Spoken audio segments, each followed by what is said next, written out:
But really, when we look across how we categorize food, you will find protein within every single category in different amounts, but it's there. Hello, thank you for checking out Earth Care. Today we're heading to Toronto to catch up with registered dietitian Susan Macfarlane. Now, if you've ever researched climate change, maybe watched a documentary about it, did your own research on ways to help, it's probably safe to assume that you've heard that cutting back on meat can do exactly that. The animal agriculture industry plays a massive role in contributing to greenhouse gas emissions. So, cutting back on our meat intake is a very quick and easy way to take action in our own homes. How do we do that while making sure we're still getting the nutrients that we need? Registered dietitian Susan Macfarlane has been in the industry for nearly 10 years and has also been following a plant-based diet since 2008. So she's going to join us, give us a bit of a beginner's guide to integrating plant-based meals into your diet while still making sure we're getting the nutrients that we need. Dr. Susan Macfarlane, thank you so much for being on Earth Care. I'm pretty excited about this episode because I've been eating plant-based for almost 10 years now. I get asked a ton of questions about it. I am in no position to give people nutritional advice, because I just eat what I like. You're here to hopefully help us, or help anyone who wants to integrate some plant-based meals into their diet, but also make sure that they're getting the nutrition that we should be. I think I can just start with probably the most commonly asked question. Where do we get our protein? Yeah. I think, as someone who obviously has been eating this way for a long time, you start to realize protein is everywhere.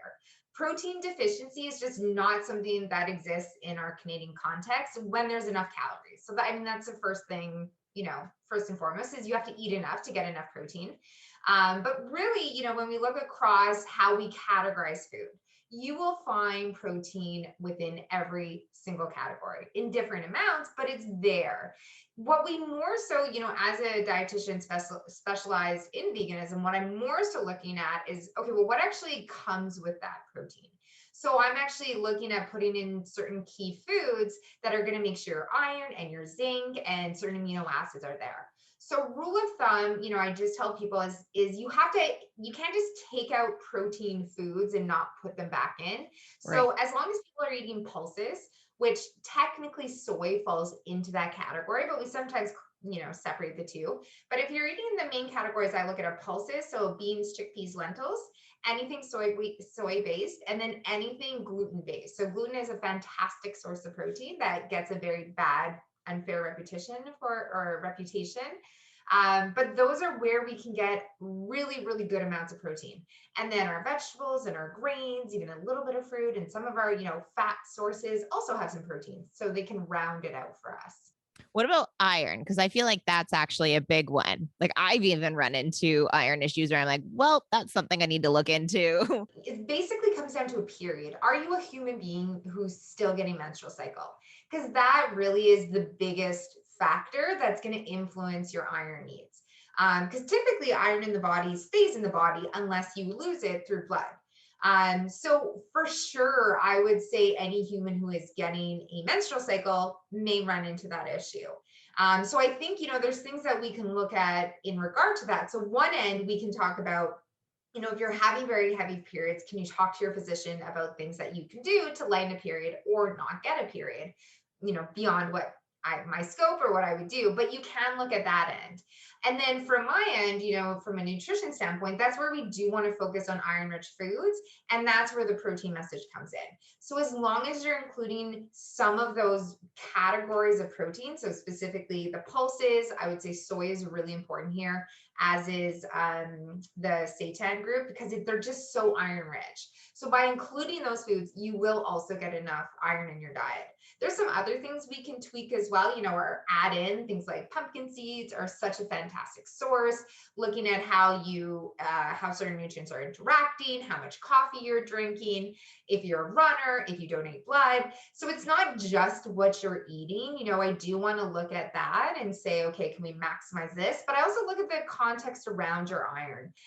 But it's a fairly easy condition to manage. And, what I was going to say is that sometimes vegans feel like they're failing if they have low iron, or that if they have to take a supplement, oh, it means my diet's not adequate or whatever.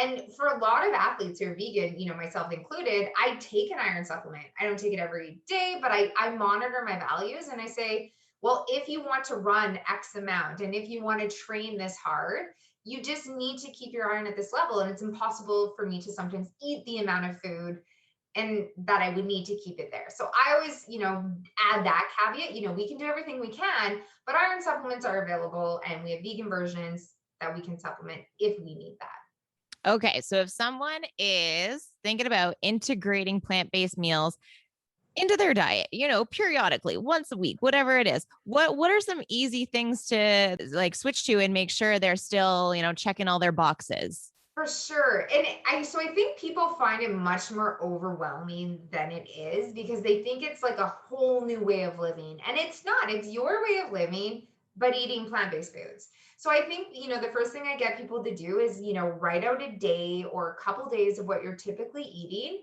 and then cross off anything that's vegan. So your fruits, your veggies, your, all your other things. And then we're left with such a short list of non-vegan things. So I think, what I say to people is start with the big items, the big ticket items. So look at your, dairy ingredient, or not the ingredients, but your dairy foods. Right. Look at your meat foods. And by all means, look at, plant-based alternatives, if it's Beyond Meat or whatever, Yves. There's so many out there. I have no attachment to any particular one, but those can be a useful stepping stone. And then it's exploring and saying, okay, what other recipes are available? And one thing that I would caution is sometimes people are just looking to replace space on their plate with a chunk of meat and they're looking for the vegan meat.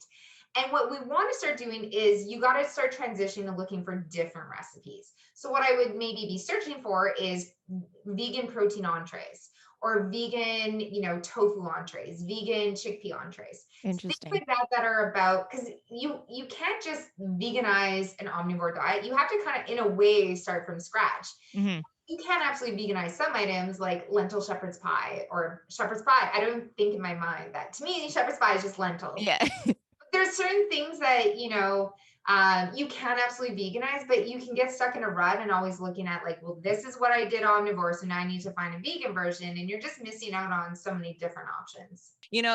Because this whole conversation is essentially about the fact that scientists are telling us to stop eating so much meat.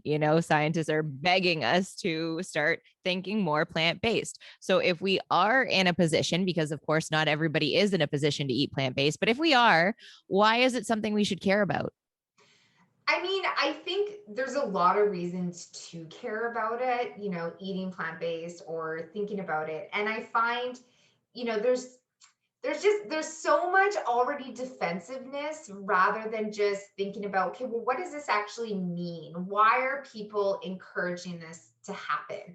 I think from my standpoint, first and foremost, I became vegan before I was a dietitian. So I've been, watching these changes occur over my 10-year career in the field.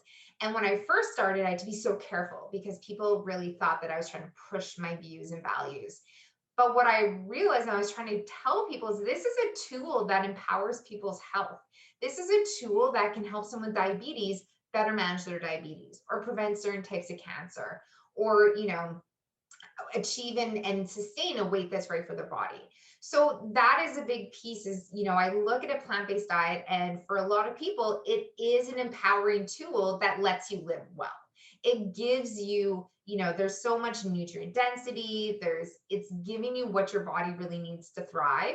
Yes, supplements are important and should be included, but I think that's a kind of key piece is that it really is a tool to living well. It's a health tool. And there's beyond that, there's political, there's feminist issues. There's so many reasons that I think eating this way, and of course it doesn't have to happen overnight, but choosing to eat more in this way of eating just can benefit so much in our world.